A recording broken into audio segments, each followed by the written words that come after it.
Good morning. I'm Darrell West, Vice President of Governance Studies and Director of the Center for Technology Innovation at the Brookings Institution. And I'd like to welcome you to our discussion of global catastrophic risk.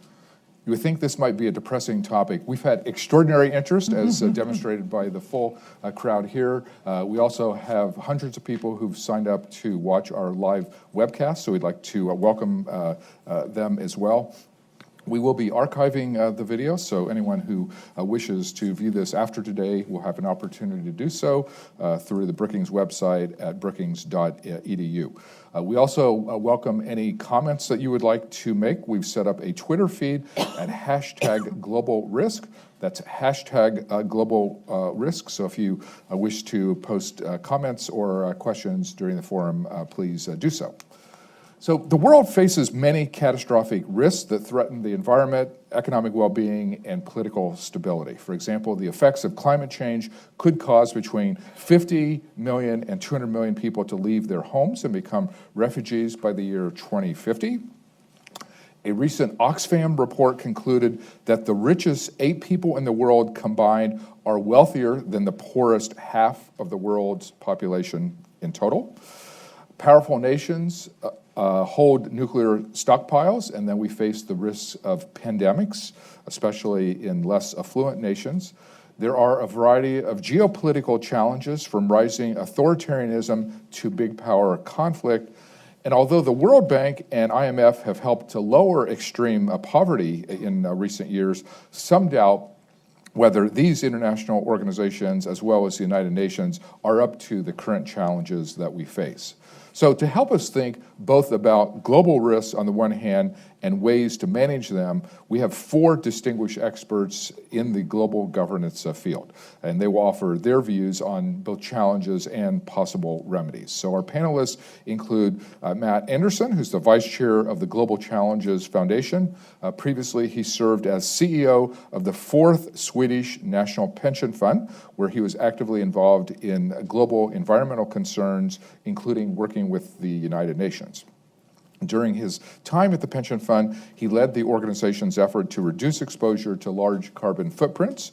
And as vice chair of the Global Challenges Foundation, he works to raise awareness of global catastrophic risks and promote the development of global governance bodies that minimize that risk. The Global Challenges Foundation is doing very important work in this field, and they also produce an annual assessment report on global risks with Oxford University. And they also provided financial support for our forum today, and we are grateful for that. Kamal Dervis is my colleague here at Brookings. He's the Vice President of the Global Economy and Development Program here at Brookings. And his resume includes former positions as the head of the UN Development Program, the Minister of Economic Affairs of Turkey, as well as a past member of the Turkish Parliament. And just on a personal note, whenever I go to Turkey, I find that Kamal still is a rock star. People there remember the great job he did as a Minister of Economic Affairs, and they still speak very highly of him. He also has taught at Princeton and Columbia. He's held top positions at the World Bank, including serving as Vice President for Poverty Reduction and Economic Management. He's the author of a collection of his essays entitled Reflections on Progress, Essays on the Global Political Economy, which I highly recommend to all of you. Maria Ivanova is a professor at the University of Massachusetts in Boston. She serves as an associate professor in the Department of Conflict Resolution, Human Security, and Global Governance in the university's McCormick Graduate School of Policy and Global Studies. She directs the Center for Governance and Sustainability, as well as the Global Environmental Governance Project. She is the coordinating lead author of the Global Environmental Outlook, which is a flagship UN environmental assessment, and she also serves on the editorial board of the Global Environmental Politics Journal. Stuart Patrick is the James H. Binger Senior Fellow in the Global Governance Development Program and the Director of the International Institutions and Global Governance Program at the Council of Foreign Relations. Before serving in his current position at CFR, he was a research fellow at the Center for Global Development, where he directed research on security and development. He also served on the policy planning staff of the Secretary of State during the Bush administration, and he is the author of Weak Links, Fragile States, Global Threats, and International Security, and he also writes for the blog The Internationalist. So I want to start with Matt. The Global Challenges Foundation has launched a new global initiative designed to identify new models of cooperation on global risks. So can you tell us about this initiative? Thank you, and thanks for giving me the opportunity to come here and speak. The prize that has been launched is a prize where we're looking for new governance models that can actually tackle today's global threats we have. And I'm talking about climate change. I'm talking about weapons of mass destruction. We're talking about epidemics, etc. The problem today is that the challenges we have are global, and I think that the threats are dangerous and global, and that we actually run out of systems to control them. So we need to find new ways. We're trying today to fix the problems of today with the toolbox from yesterday. We need to find a new toolbox that can actually work to mitigate the risks that we have. We set aside $5 million for anyone coming up with a solution. We're looking for models rather than specific solutions to specific threats, and we're looking for models that can be implemented within 10 to 15 years. I'm happy to say since the launch late last year, we have about 4,000 entrants from 150 different countries. So it's a global reach, and hopefully we will come up with some good ideas and stimulate the debate, meanwhile, on governance. It's needed. Okay, thank you very much. So, Kamal, you've given a lot of thought to global governance, and you've actually worked in some of these multilateral organizations, and you've looked at new ways to manage problems. So what is your sense of how we should rethink governance? Well, first, great to be here, and I agree with Matt that the toolbox largely that we have today is largely coming from the catastrophe of World War II. Not entirely, WTO was a little bit later and so on, but it was a huge catastrophe which our generation in this room didn't live. But when you think about it, at least 30 million people died. And when you just kind of visualize, try to think of how big a disaster it was, you do worry more about, since this happened, similar things may happen, not necessarily in the form of war. Now, just quickly, some principles that I would advocate, okay? And then hopefully in the next round we can go into more details. One is subsidiarity. In other words, try to get government and governance decisions as closely as efficient and feasible to the people themselves. I think the distance between decisions made somewhere and the citizen has, for many reasons, seemed to grow or has grown. And I think having as a basic rule that if you can fix something at the local level, you should fix it there largely. Then there's the metropolitan level, the state level in the US, or the lender or region level in Europe. The national level remains, of course, crucially important. But there's also the global level. And the global level for things such as climate, security, the fight against disease is absolutely crucial.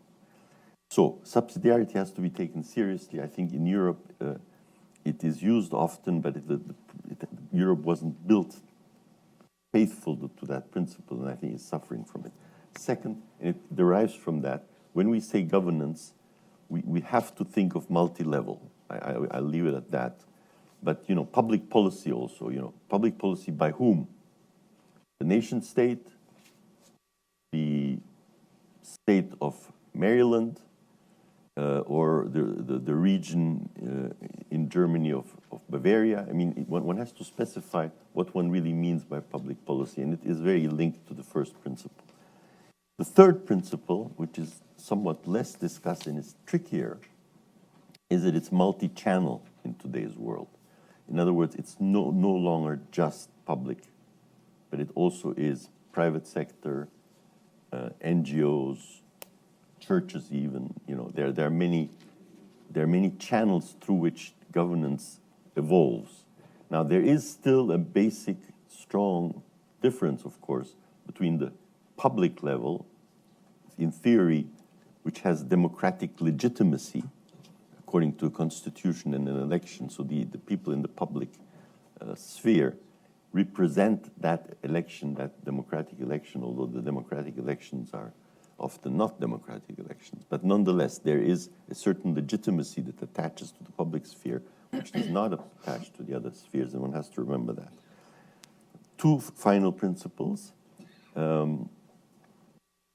Waiting better than veto. In other words, the UN Security Council, as you know, has these veto powers. It seems very illegitimate, particularly not so much the US veto power, because a waiting might lead to a de facto veto power, but the veto power of smaller countries as victorious in the Second World War, and then no veto for a country like India, for example. Instead of having simple votes and veto powers, I would think a system of generalized weighted voting, and of course there's a lot of debate to be had about the weighting, is more useful to approach reform of governance, and would lead to situations where de facto certain large powers may have veto, effective veto power, or so close that they can always find a few allies to block a decision. But I think that's more legitimate and universal than having by constitution of that body the veto right. And finally, I would favor thinking about two overarching bodies that are separate, not the same. One for military and security issues, where one has to do the weighting as a function of existing military capacity, not just strength to scare, but also strength to implement certain things or to prevent certain things. Again, of course, a lot of discussion there. And then another one, which would be an overarching council for economic, social, and environmental affairs, where the weighting could be very different from the military and security weighting. If you bring the two things into one body, it will be very hard to find a reasonable weighting. In the second body, you would be able to make space, for example, for countries not only that are economically important, but militarily not so important, but also for countries who are economically and developmentally and globally active, who contribute a lot, but who happen to be medium-sized or fairly small. And I think this separation would be very helpful in terms of thinking how ideally one would reset the global system. I don't think one can reset it from scratch. That's, unless there's the catastrophe we want to avoid. But these are some of the principles I would build it on. Okay, thank you. So Maria, you work on governance and sustainability questions. So how should we be thinking about improving our activities in those areas? Thank you. Thank you very much for the invitation to be here today and have this important conversation. I would like to suggest that governance and sustainability are our baseline. In today's world, we need a baseline. There's so much that is happening all the time. But we need to know what is the minimum. What is that baseline that we can come back to? And to me, these are indeed the concepts of governance and sustainability. Governance is the design and execution of policy. And as Kamal Dervish said, it is at these multiple levels that governance happens and by multiple actors. The design of policy can happen by governments, but also by others. But the execution really happens by a multitude of actors in these multiple levels. The sustainability part is our ultimate baseline. Sustainability really is our ability to sustain ourselves over time. It is our ability to support long-term ecological balance. we had often thought about environment in the context of sustainable development as these 3 pillars. This used to be the narrative, the 3 pillars. But they're not 3 pillars. And we often talked about the integration of the 3 pillars. I don't know how you integrate pillars. I've never seen pillars being integrated. What we need to talk about is that environment is the foundation of sustainability. It is the foundation of our society, and within that, the economy is embedded. It's not that we have environment, society, and economy. We have a foundation in which we all live. We just look around. We inhabit this planet that does face global risks, and we need to design the kinds of institutions that would allow our society to manage that risk and create the kind of economy, the kind of social structures that we would like to live in and thrive in. So that's, to me, the baseline. The question is then, how do we move forward? And to me, there are 2 key elements. We often talk about one and not so often about the other. Institutions and individuals. When we talk about governance, we discuss institutions. How should the institutions at these various levels work? And that's really important, as, again, to circle back to where the conversation started, our institutions are indeed the result of what governments agreed to 70 years ago. They created the United Nations at the San Francisco conference in this country. After 2 months of deliberation, by the way, they created the institution that we see as the global institution, and that many of us criticize as well as praise. And when we think about how institutions function, there are 2 elements that I'd like to put forth that were articulated very compellingly by a colleague in international relations, Martha Finnemore, who said that for institutions to be effective, they need to be in authority and unauthority. In authority means that they need to have the legal mandate to do something. And usually governments give them that legal mandate. So your WHO is in authority in the health area. The UN Environment Programme is the institution in authority in the environment field, and so forth. So you have a legal mandate, legal functions. Unauthority is the more tricky one. And we often use that in everyday parlance when we say, who's the authority in, fill in the blank. To be unauthority, to be the authority, you need to have the expertise. You need to have built up a certain reputation. And often, some institutions might have the mandate to do that, but are they the authority in that area?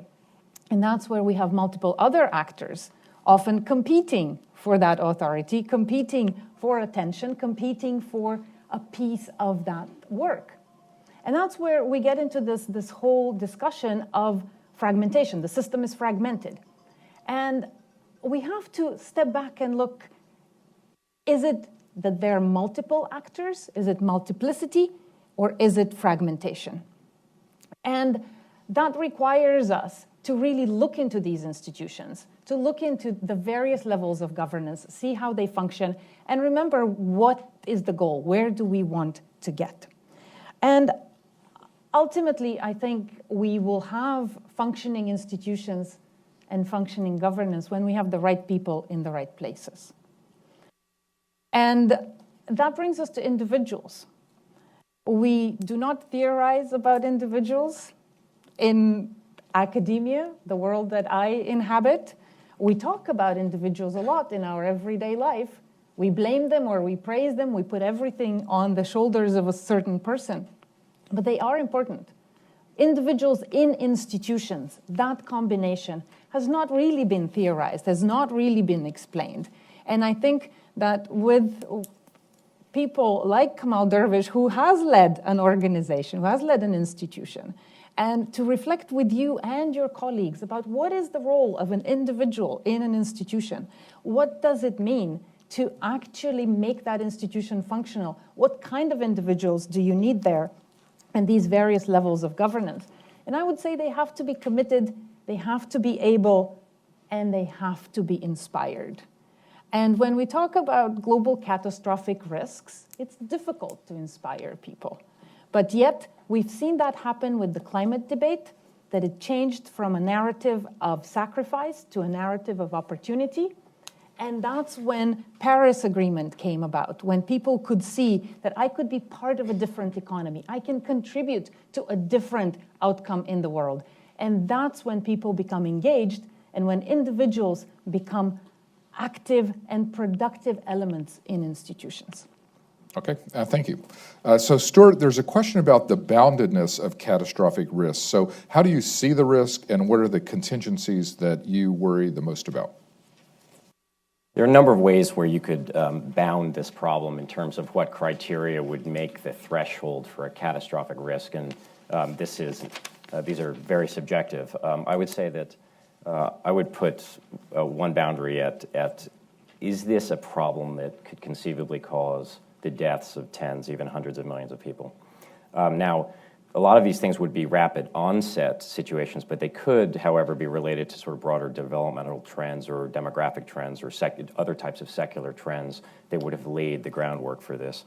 My own list would have three different contingencies. The first is nuclear use, which would be either interstate or by non-state actors. The second is a dramatic acceleration of climate change that would undermine and have devastating effects on ecosystem services upon which human beings depend for their lives and their livelihoods. And the third would be a global pandemic on a massive scale that would probably be something along the lines of a new pandemic influenza that was highly virulent, highly transmissible, highly fatal, and which would, in addition to causing huge amounts of fatality, would actually bring the global economic system to the breaking point. Now, there are other types of threats that one could conceivably imagine. One that would be a high impact, pun intended, issue would be a collision with a near-Earth object. That obviously is something that international institutions and national governments are not quite as, except in science fiction, are not quite as adept at dealing with. Another which could conceivably rise to this level, depending on whether or not it had huge effects for political instability and violence, would be a meltdown of the global economic or global financial system. I would leave that to Kamal's expertise as to whether or not he would put that in there. I'm interested that the Global Challenges Foundation does lump in global poverty because it could, and dire poverty, which influences 10% of the population. I'm not sure that, I think as an important background condition as that is, I wouldn't necessarily put it in this list. With respect to nuclear weapons, the biggest is accidental or intended a nuclear exchange by nuclear powers, whether one thinks of India, Pakistan, or obviously the United States and Russia or China. And I think that's the most immediate existential threat to human survival. And that could occur, obviously, through diplomatic miscalculation over something in the arising, say, in the South China Sea or Ukraine, or it could also arise through imperfect command and control over nuclear weapons that are still, in many cases, remain on hair trigger alert. So despite the end of the Cold War and the reduction in major nuclear arsenals, particularly on the part of the United States and Russia, we remain very much under, I wouldn't call it a nuclear umbrella, but under a nuclear cloud. Climate change, a dramatic acceleration in warming and its impacts could result in the collapse of, not least of the world's oceans, which provide sustenance to about 1 billion people in terms of they depend on fish as their primary source of livelihood. Oceans also serve as a carbon sink, and they also serve as a heat sink. And both of those sinks are getting stressed like never before, and ocean acidification is a major, major problem. Other things, circulation of the ocean currents, dramatic ice melt, et widespread spikes in famine and drought. In terms of global pandemic, obviously the world dodged a bullet with respect to the Ebola crisis, but Ebola is not, although dangerous and an awful and this horrifying disease is not really the thing that the United States or other countries need to worry about as much as, frankly, a pandemic influenza, which has the opportunity to spread quickly and to kill vast, vast numbers of people, as we saw in the Spanish influenza epidemic.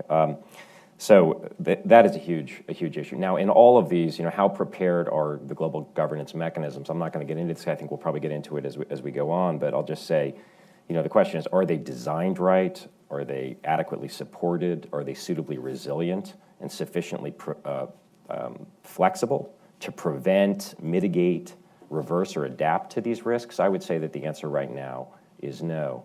Just a couple of other background things that I think we should consider. One broad observation, and as has been stated, and Kamal made the point that we've inherited a lot of institutions that, frankly, we're trying to retrofit to new circumstances or to new threats. Now, obviously, there have been a number of subsidiary bodies, et cetera, the UN agencies created over the years, regional organizations, et cetera, but they're notoriously resistant to change, and there's a number of reasons why we could talk about why they're so resistant to change. In the absence of crisis, change tends to be incremental at best. Think of it as sort of natural selection as opposed to punctuated equilibrium in the evolutionary field. It's the irony is that institutions are really bad at either predicting, anticipating, and preparing themselves for catastrophic risks.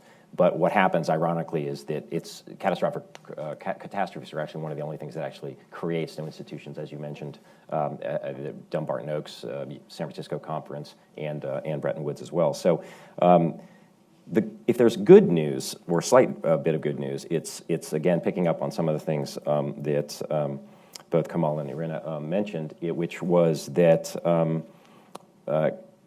this is not your mother's multilateralism, I guess is the way I would describe it. Alongside traditional intergovernmental negotiations and international institutions, we have this amazing collage of different institutional responses that they're minilateral often rather than fully universal. They're voluntary rather than necessarily legally binding, as we saw in the Paris Agreement, at least according to the United States. They're disaggregated as opposed to just comprehensive. They're regional. For instance, we have we now have an African CDC, African Union CDC, in the wake of the Ebola crisis.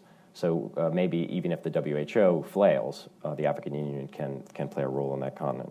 And again, multi-level and multi-stakeholder. So I would say that we should bound the problem. I wouldn't want to get all of global challenges in there. If we're really talking about catastrophic risk, we should probably think about particular issues that really are, they might even be black swans, but they're ones in which a large number of people could die. Thank you. Thank you. So I want to follow up on some of these issues Stuart just raised and a point Maria made as well. And this is a question for everyone, so each of you can jump in. So Maria was noting the role of institutions in the path forward. So we have lots of existing institutions, the World Bank, IMF, United Nations, WHO, WTO. The question is, are the current institutions up to the task? Is it a matter of just reforming them, or do we need new institutions? Kamal mentioned a new model, public-private partnerships. So where do you think we are now, and what do we need to do as we think about kind of the institutional level of global governance? Any of you want to jump in? Let me just share a story. I was on a UN Reform Committee many hours, many weeks, many months. And one of the major aims was to reduce the number of UN institutions, which are 38. And at the end of all these deliberations, we created one new institution. So just a little story. That's a great story. Other thoughts? Which one was that? The gender organization. UN Women. Yeah, UN Women. And that everybody agreed, but then nobody could agree which one should be. Because every organization has a constituency somewhere. Matt? I can share with you a bit of a background on what the institution from my horizon. It's about a pension fund. It's about the long-term capital that has not been engaged really in trying to solve and trying to mitigate the risks we have. Some 5 years ago, I was educated by Laszlo, the founder of this foundation, that climate risk is for real. Secondly, if you're a long-term investor, you need to mitigate that risk. I had the opportunity to meet some bright people at Columbia University a year later, and I also met with Al Gore. So I came to the conclusion at AP4, the public pension fund in Sweden, that climate change is a risk. I need to mitigate it. So I went out to see 10 of the world's 20 largest pension funds, and I asked them about risk, and they gave me all the normal answers about volatility, and I asked them, what's your exposure to climate change? Total silence. They didn't have a clue. This is 5 years ago. So I went back to Stockholm, and I asked some clever guys in the office, in the equity team, to try to find a way to mitigate or decarbonize our equity portfolio. We managed to find a way to do that by low carbon indices, and we then lowered the carbon footprint by some 30%. At the climate meeting 2014 in New York, we were encouraged to form a coalition, Portfolio Decarbonization Coalition. It was founded by AP4, the French asset manager Amundi, by UNIPFI, and CDP. And we promised in the General Assembly to deliver $100 billion US of pension fund capital that would be put into some kind of decarbonized strategies by the climate meeting 2015 in Paris. It was a hard time, but at the meeting in Paris, we were able to deliver a coalition of 25 members controlling 3.2 trillion US out of 600 billion were earmarked for low carbon investments.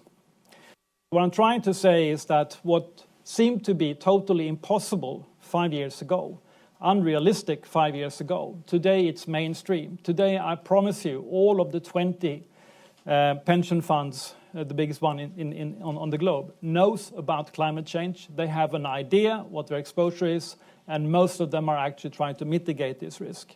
So I think that if you have the right information, if you know as a decision maker what you have to deal with. Secondly, have an incentive to do something, and in this case, we're actually mitigating a risk and at the same time actually enhancing your returns. I think you will make institutions function better, but again, you need to have the right governance. And Maria, I think it starts with governance, because governance is the toolbox. If you have the toolbox, then you can do and you can attack sustainability as a whole. But it's not governance. That's why governance is so important, and that's why it's so needed to have a new model of actually dealing with the big global catastrophic risks we have today. I'll jump in and talk about the institutions.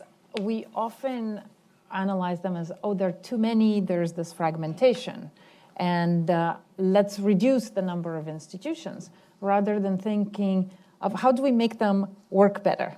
How do we make them function better? How do we make them deliver on their mandates? And an interesting setting within this was the whole movement in the UN about setting the Sustainable Development Goals.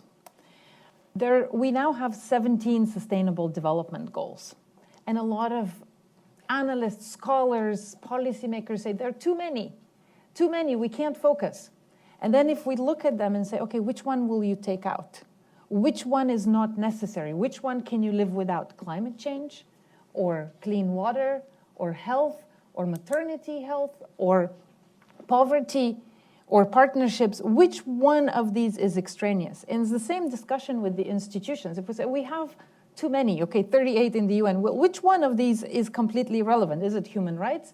Is it refugees? Is it environment? Which one of those is not necessary? As you mentioned, no, we're actually missing one. And so to me, the question is, how do we make the institutions effective? And sometimes the answer will be, okay, you have to scrap a few, or you have to merge some of them.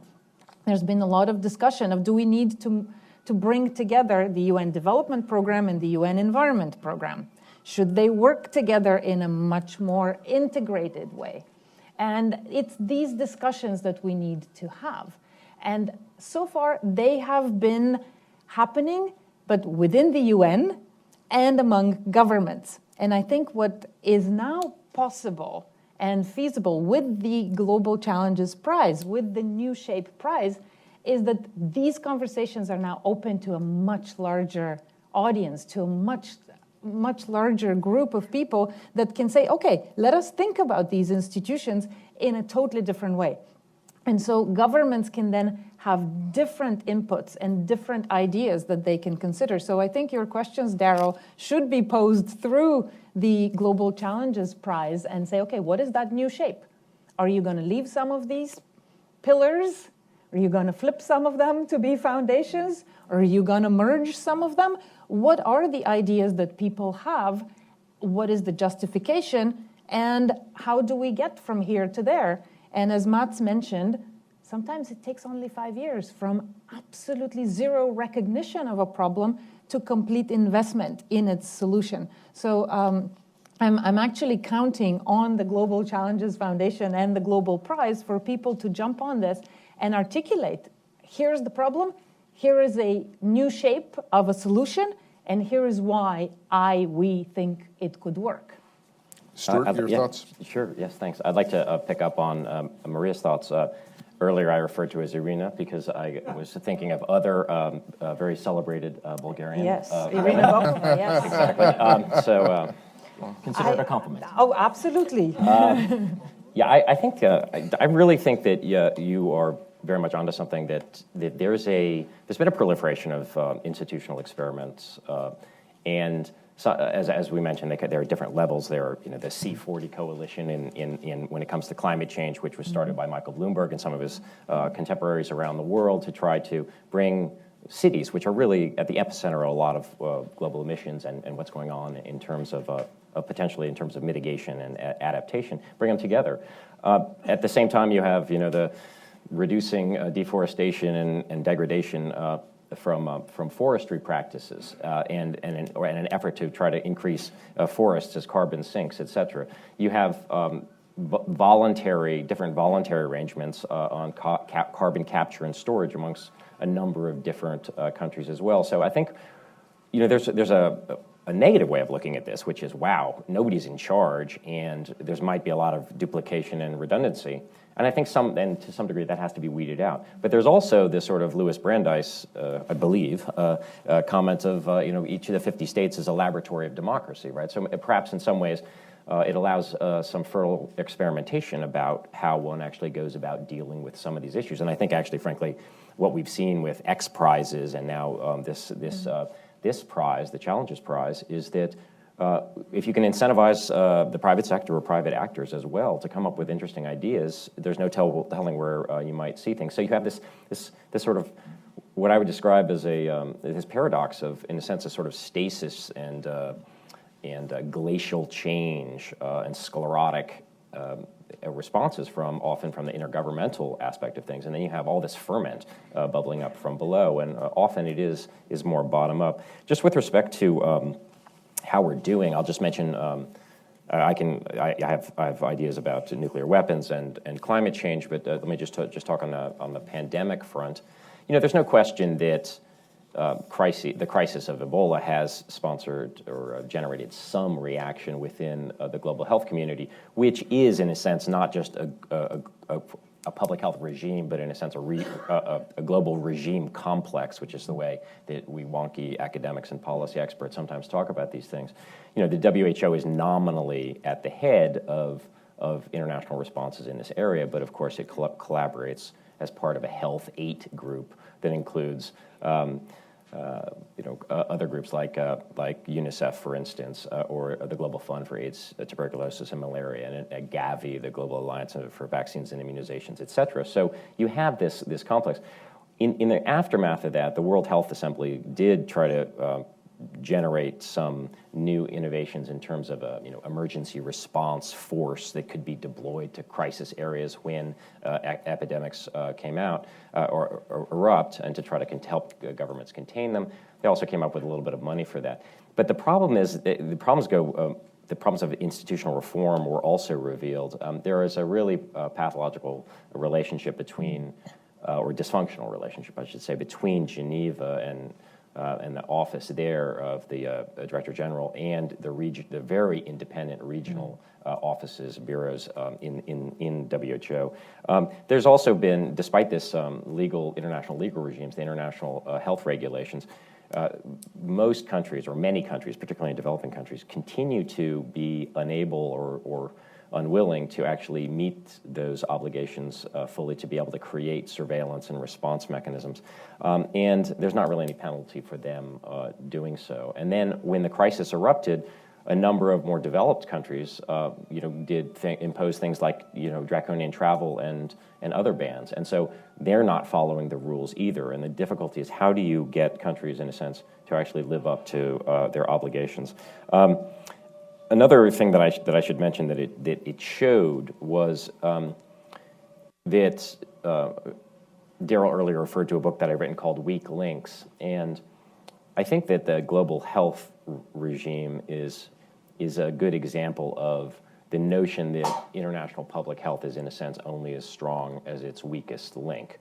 Now, those weak links aren't simply the most dysfunctional countries in the world sometimes, but they're countries where the leaders and the regimes, frankly, are not being responsive to the governance, their own governance needs in their own countries, and to what their obligations are going forward. And I think that as we plan for global governance, effective global governance, more effective international mechanisms, networks, et cetera, that can help deal with some of these problems, we have to bear in mind that the bottom line is that each of the individual members can, frankly, undermine some of the progress we'd like to see.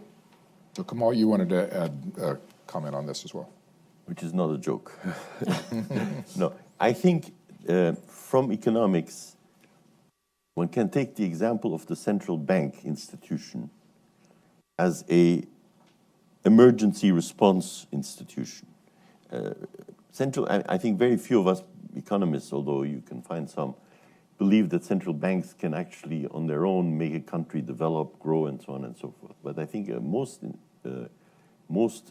economists will say that central banks can prevent an immediate meltdown. And I think they did in 2007, 2008. So in a sense, in some of these other issues, on some of these other threats, one also needs kind of an emergency mechanism. And what comes most to mind, of course, is actually pandemics. And I think there have been movements after the Ebola crisis. But what often happens is when the crisis hits, everybody agrees there is need for money and there is need for people to fight it, but you have to assemble it. And days are sometimes crucial, could be crucial in an international pandemic. So rather than wait for it to happen, I think it is important to have an intervention fund ready. It doesn't have to be necessarily assembled. It could be commitments by countries of certain amounts that would be immediately within 24 hours made ready for action, and also people who can deal with the situation on the ground. And I think one can think of this in other aspects also. The final point, two more points I want to make. I really would like to insist that the institution of weighted voting gets academic, civil society, and political attention. Too many governance failures are due to the non-existence of weighted voting. And I think those institutions that have survived better have had an amount of weighted voting working for them. So I think that's one point. And the final point is nobody mentioned cyber catastrophe. I was a little bit surprised. But I think there is potential there for a really major catastrophe. I don't think anybody fully understands. It may be down the 2-3 years down the line, but I can visualize a cyber attack like a nuclear attack almost, paralyzing certain systems, hospital system, planes, airport systems, and so on, that could lead to really major catastrophe. So I would want to add that one as one area close to it may not kill hundreds of millions of people, but it could kill millions of people. and I think we should add that to and also think of a rapid response capacity of the international community in that case.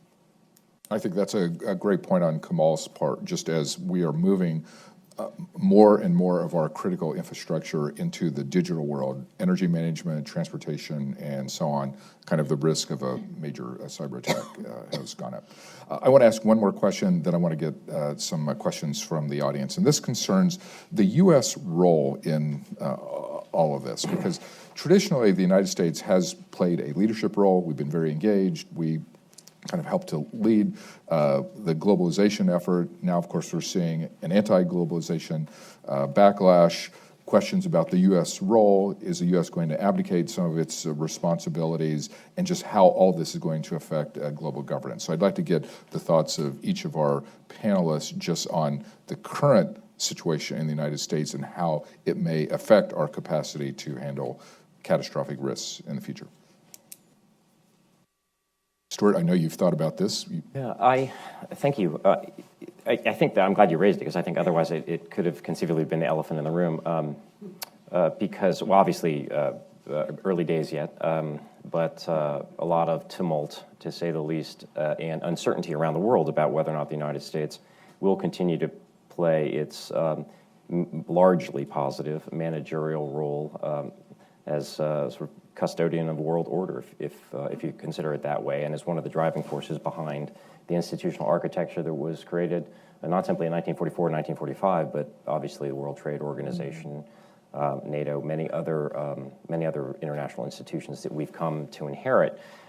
Now, needless to say, the United States has often preferred to have other countries be bound by international rules and obligations, and to be rather more ambivalent and selective in domestic political terms, to the degree that which it wishes to be bound by those, partly out of the prerogatives that it believes it needs or deserves as the largest country in the world, and of its custodial role, but also from aspects of American sovereignty.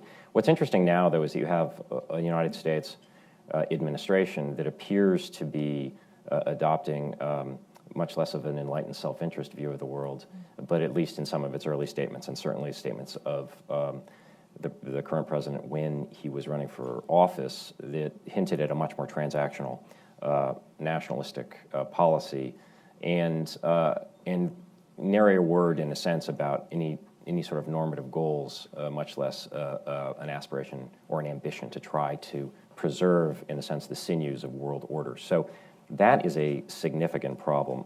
I think that this nationalist, populist, inward-looking approach and sentiment that we saw obviously bubble up during the election is obviously not unique to the United States. It seems to be spreading still. I think the wave has yet to crest, including in much of the OECD world.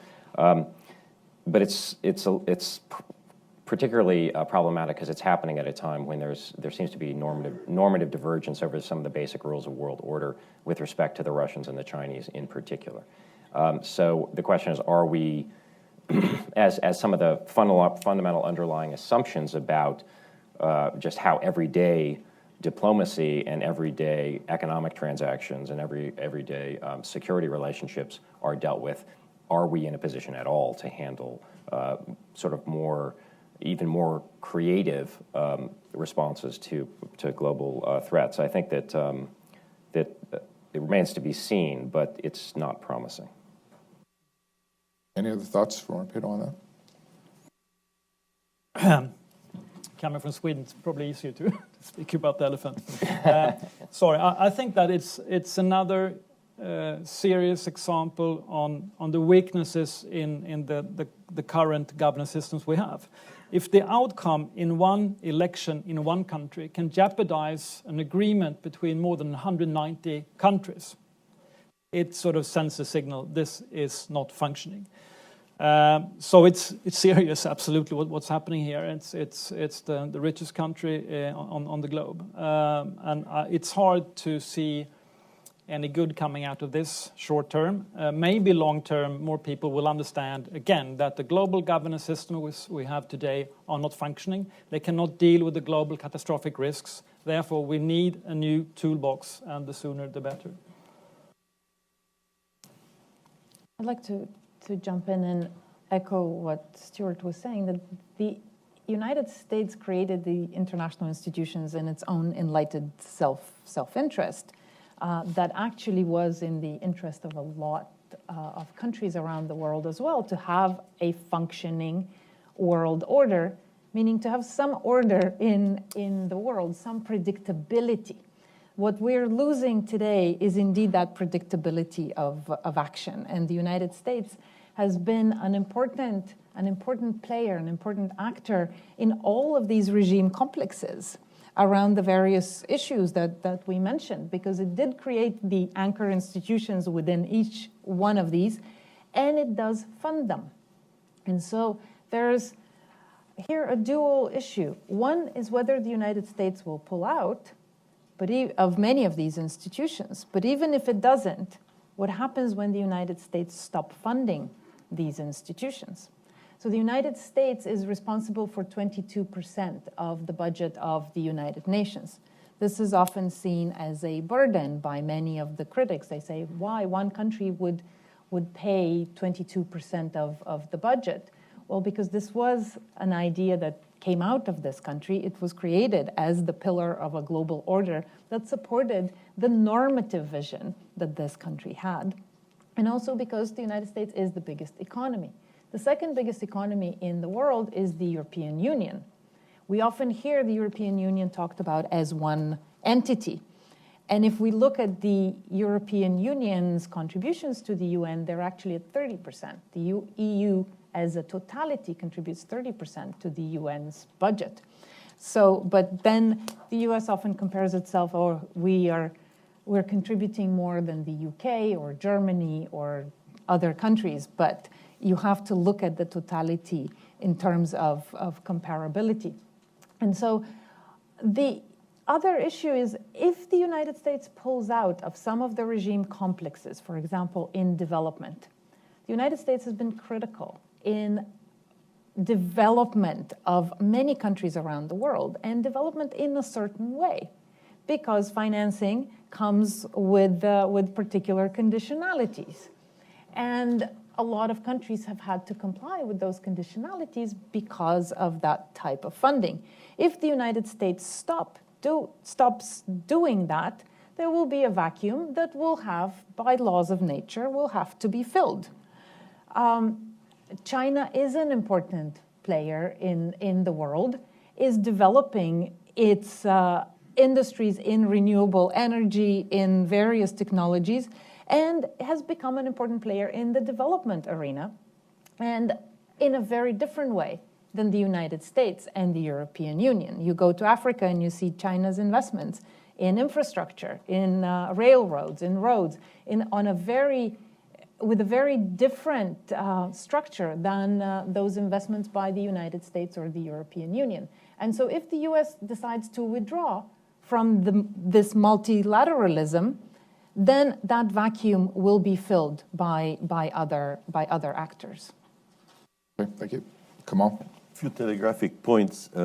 First is the US is drawing a lot of leverage, is getting a lot of leverage for its resources from the economic and social institutions, not from the military institutions, not from NATO. And it's a good example of why the two spheres are often very different. Think of the Ukraine crisis.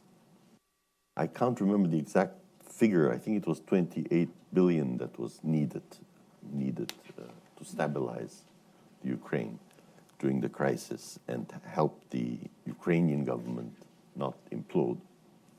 Now, 28 billion, nobody has 28 billion ready to give, you know. But the IMF stepped in on prodding by the US and also by Germany and other European countries, but particularly by the US, intervened. Now, you know, how efficient it was, what happened, the Ukraine is still far from solved, but it didn't implode. And this cost the American taxpayer very, very little.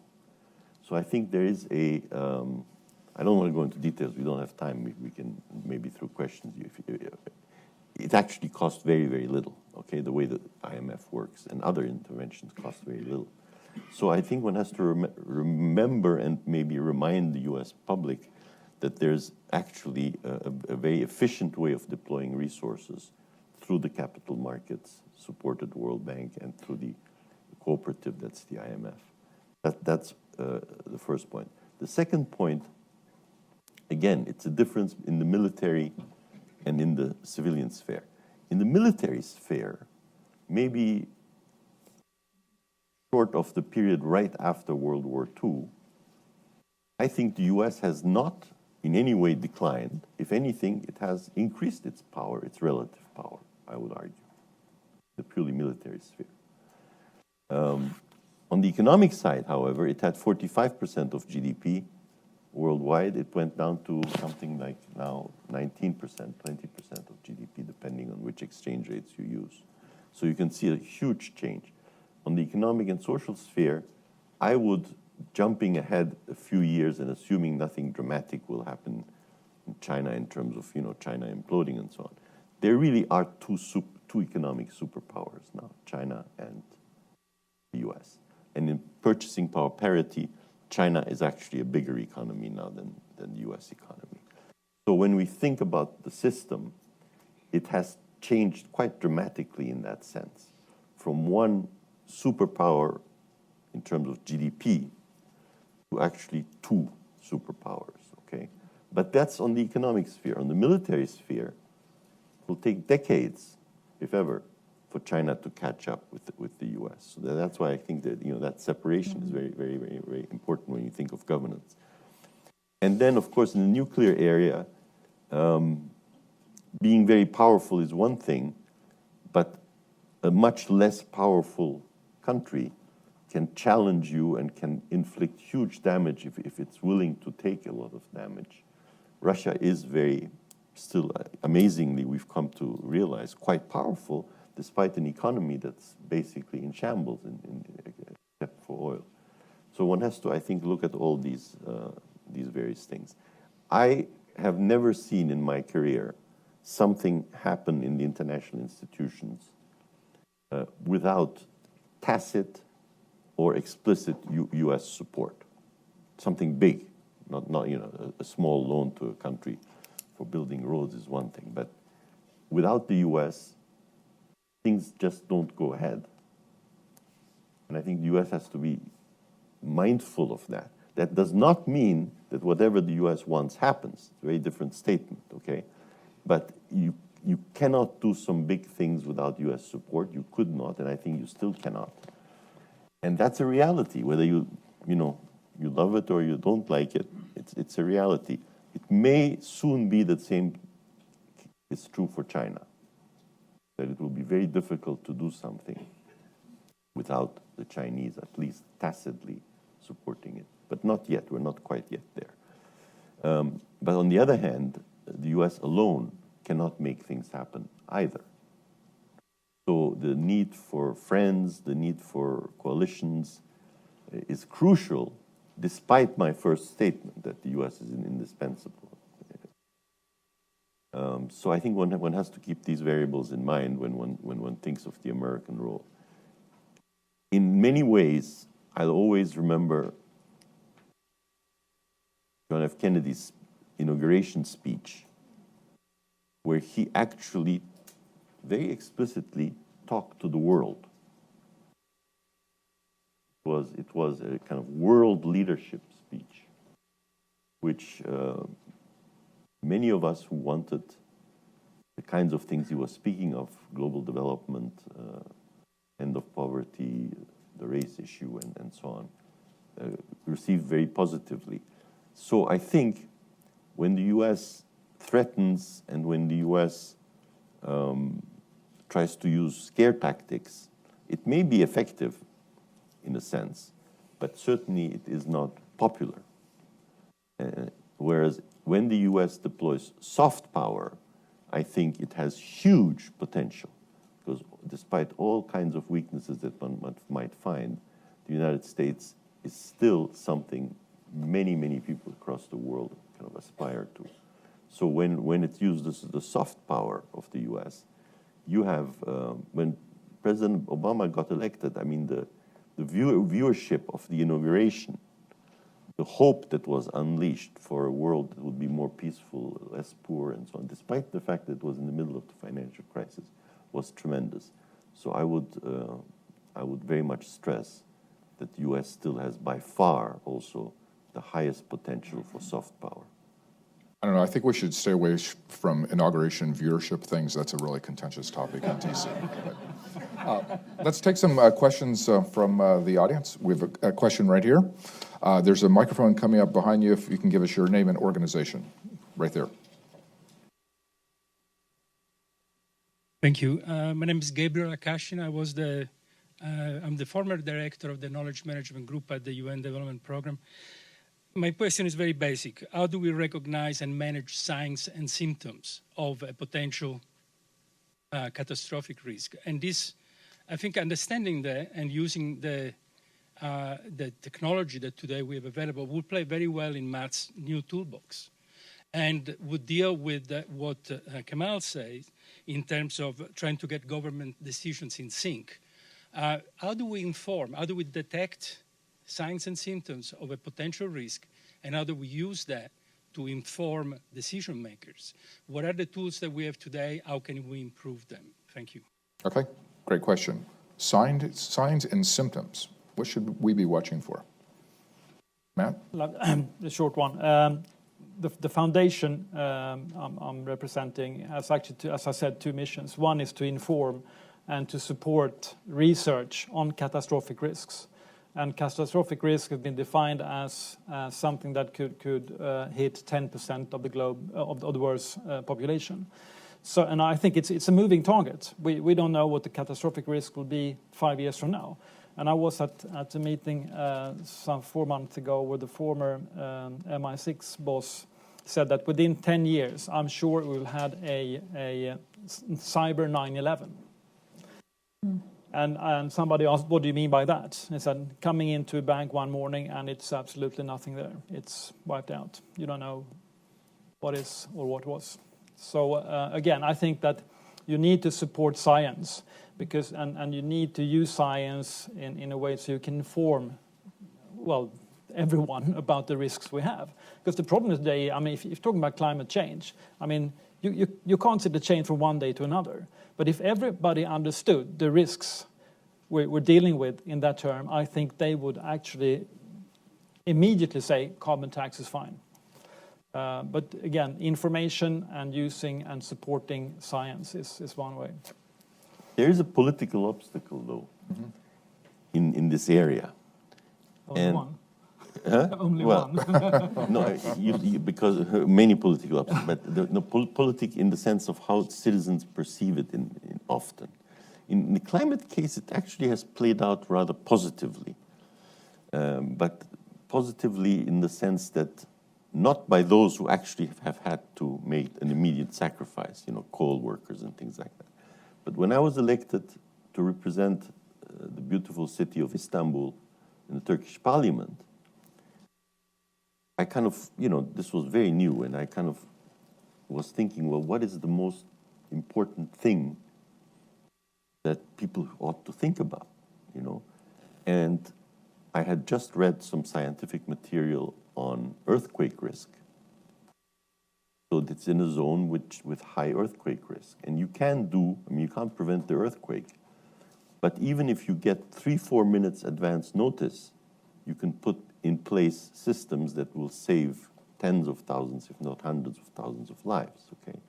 So I said to myself, well, there can't be anything more important than working on that.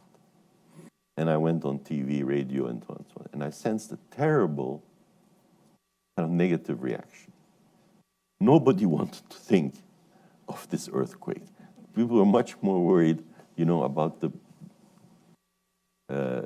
garbage being collected rapidly, the terrible traffic problem, and things of that sort. They almost resented me when I brought up the chance of an earthquake. So there is this funny, human thing that things that can wipe you out, you kind of are afraid of, you try to do something about it, but unless you make it quite concrete and people feel that there is really a way, people also turn off and find it much easier to think of other things. Maria? I think that the role of science here is absolutely critical, and I'm glad you raised this question, because this is the question at the core of what we now have come to call the science policy interface. It used to be this understanding the scientists do their research, and then it comes to the attention of the policymakers, and then they do something about it. However, that's not how the world works. Is whether for the reasons that Kamal just articulated or for other institutional reasons that scientists don't speak the same language as the policymakers, they can't communicate those same risks, or that policymakers are just have their attention on different issues. But what now the science policy interface has come to mean is the co-design, co-production, and co-delivery of knowledge. And that is a much stronger link between science and policy. Scientists tend to think that we are immune from the political pressures, that we need to be outside of the political sphere because science has to be pure in a sense. And in a certain way, it does have to be that way. But without really integrating into those policy issues, political issues, it's very difficult to do so. And just one example, the United Nations has never had a scientific advisory board. Governments have science advisors or scientific advisory boards at various levels. The president of every country has a scientific advisory body. And the former Secretary General, Ban Ki-moon, was the first one who actually created a scientific advisory board at the United Nations. Irina Bokova was the chair of that board. I had the privilege to serve on that board. Excellent. And this was the kind of the impetus of the United Nations to start working on exactly the issues that you're talking about. However, we now have a new Secretary General. We don't know what will happen with the Scientific Advisory Board. And so this is the trick between science and policy, is that ultimately things are political decisions. And so whether we bring forth the signs and symptoms of potential risks, ultimately the decision to do something about it is a political decision, whether it's in Istanbul, whether it's in the United Nations, or in the United States. Just to underline the importance of baseline data, and baseline data visualization, I think, is also big data visualization can be very important. In a number of these areas, there should probably be more scenarios modeling. In the health field, one can imagine a much more souped-up global outbreak and response network, GOARN, within the WHO framework. There's actually, in climate, there's been some good news in this regard with a real proliferation of Earth observation systems and people actually being able to see immediately, and also the public being able to see immediately what some of these impacts are and how much we're engineering our planet in ways that might be irreversible. But one of the difficulties within international organizations is that there sometimes is a member state resistance to creating independent analytical and intelligence gathering capabilities, which might intrude on sovereign prerogatives as far as the members are concerned. So that remains a big deal. But in terms of good data, it's interesting that the data for the country level data for the SDGs appears that it will be better in a lot of ways than the country level coverage for some of the Millennium Development Goals. Obviously, there are a lot more goals to look at, but I think that as we get more and more access to good data through our technological abilities and communication abilities, there's a lot to be hopeful for. Okay, other questions? Right there's a person with a question. Yeah, Ken Meyergard, World Docs. Is continuous economic growth compatible with sustainability? Yes. It's compatible, in my view, with sustainability, provided that the regulatory policy framework makes it compatible. I think, for example, a high carbon price that is optimally even variable according to the index to the price of crude oil, for example, would be a huge tool with which to manage the climate change problem. It has to be high enough. But I think technology will then adjust. I mean, if you look at how solar has developed over the last 10 years in terms of costs, there's tremendous potential, and solar is almost an unlimited source. So I think, now, you know, we could debate this for the whole afternoon, I guess, but I think there's no inherent growth is also, you know, growth of services. It's not growth just of materials. It's increasingly growth of services that are materially very economical. So in the foreseeable future, let's say, not for, you know, I mean, I'm not saying, who knows, 500 years or so, but let's say for the next century, I don't think there is any hard constraint on growth, on increasing prosperity, within reasonable numbers. I mean, you know, 50% a year probably would get us into big trouble. But growth rates that are of the order of 2 or 3% in the advanced countries and 5 or 6% in the developing countries, I don't think face a natural constraint.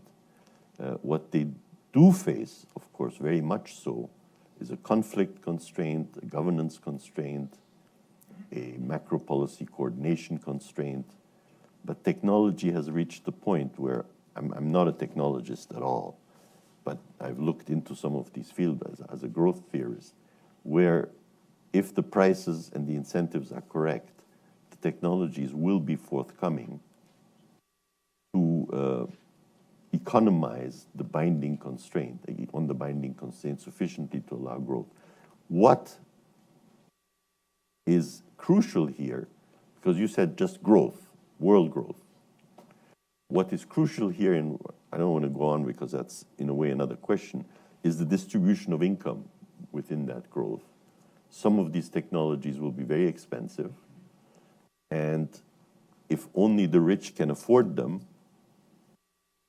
they will grow and the poor won't. So there is a real income distribution problem that is very relevant, and that maybe even in some ways you had behind your mind when you asked the question, that is very serious and very hard to deal with.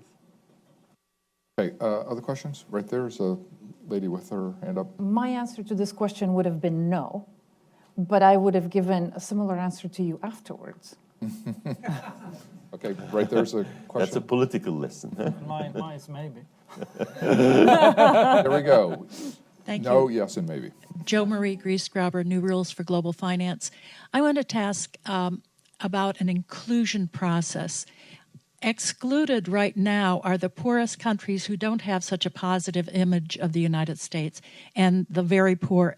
Also, there's a huge angry group of people in the United States who don't believe any of what we're talking about. How do we do the communication work and the listening that will make your proposals and ideas more credible, palatable? Anyone on the panel? I want to say that the Global Challenges Prize, in a sense, is that listening mechanism when this is open to anybody, anywhere, individuals, firms, alliances, I don't know, governments? Are governments Anyone? Oh, okay. No restrictions. So to me, that is a listening tool. A communications tool is much more difficult to create. Are we able to articulate the message that then people will respond to, that they will hear and they will respond to? And that, I think, is a much harder challenge. But maybe we start with the listening and see what signs are we getting from that to address these issues, to change our own narratives. And what I find now in the US, because I am in an academic institution and what we do for a living is talk and listen, and the narratives have changed. Our students are much more vocal. They're much more expressive about what they think needs to be done, what they think could be done, should be done, and what they will do about it. I haven't seen this kind of ferment in society for a long time. So I think we've elevated the conversation to a different level. But are those of us who are compelled by global governance issues able to communicate those to a large public? I don't think we're there yet. And honestly, we will need every possible assistance and help to be able to do that. But I do see the Global Challenges Foundation as one tool. Right over here in the front row. There's a microphone coming over to you right here.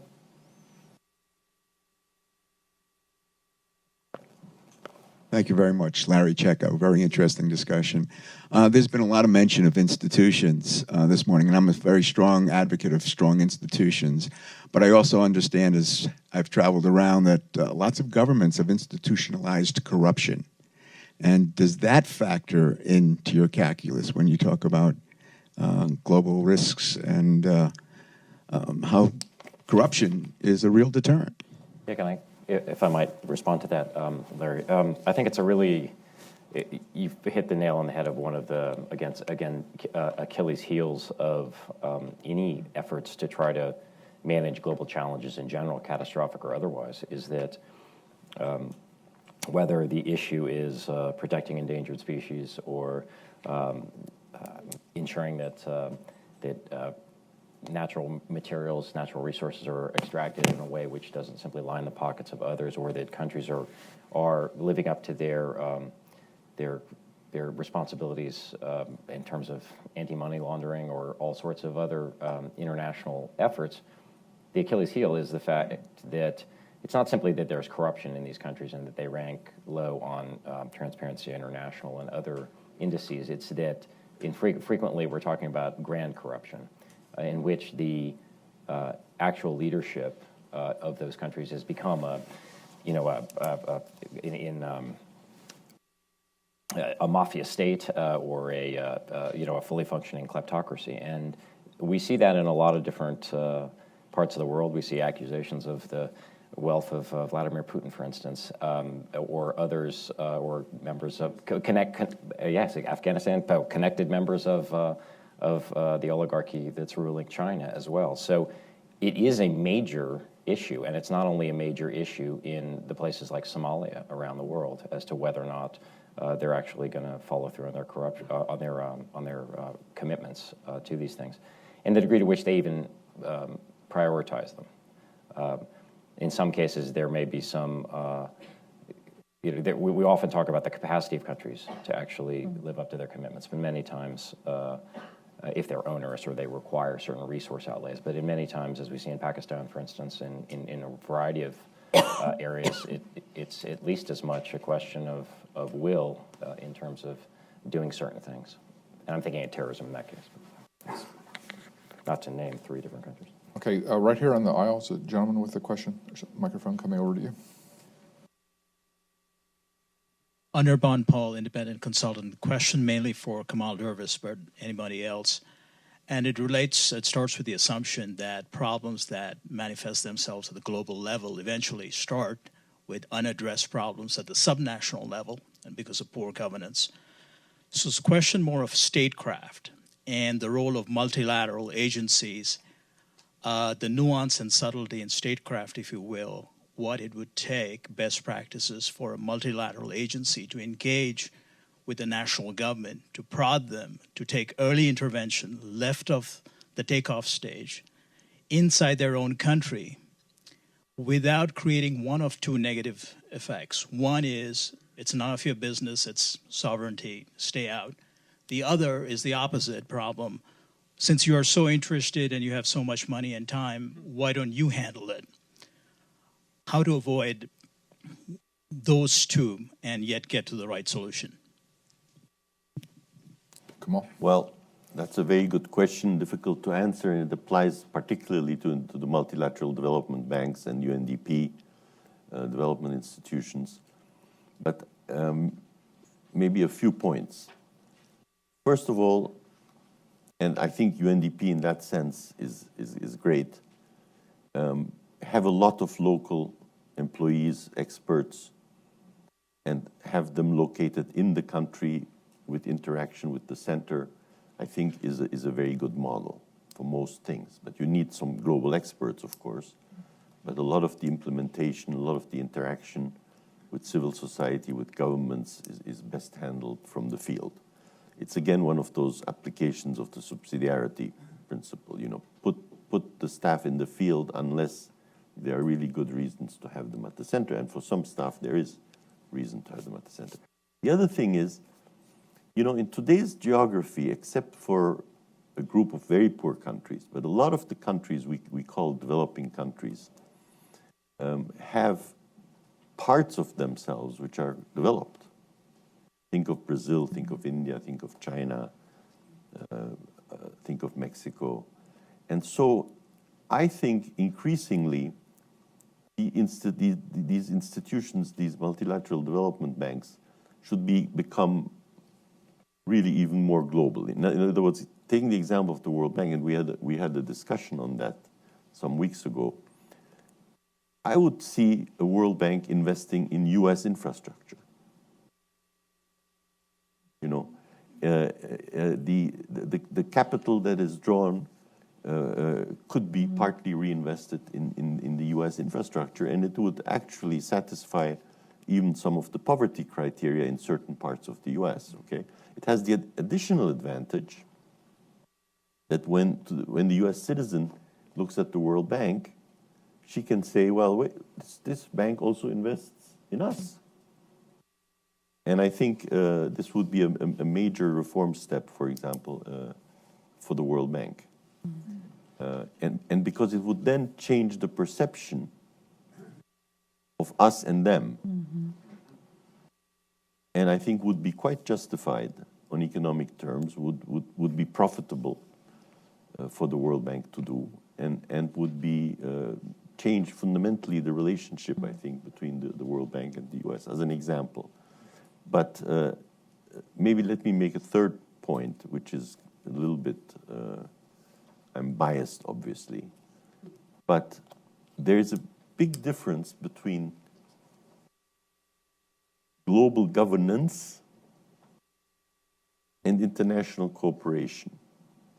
And in Europe, you see that in particular as the difference between European institutions versus intergovernmental interstate agreements.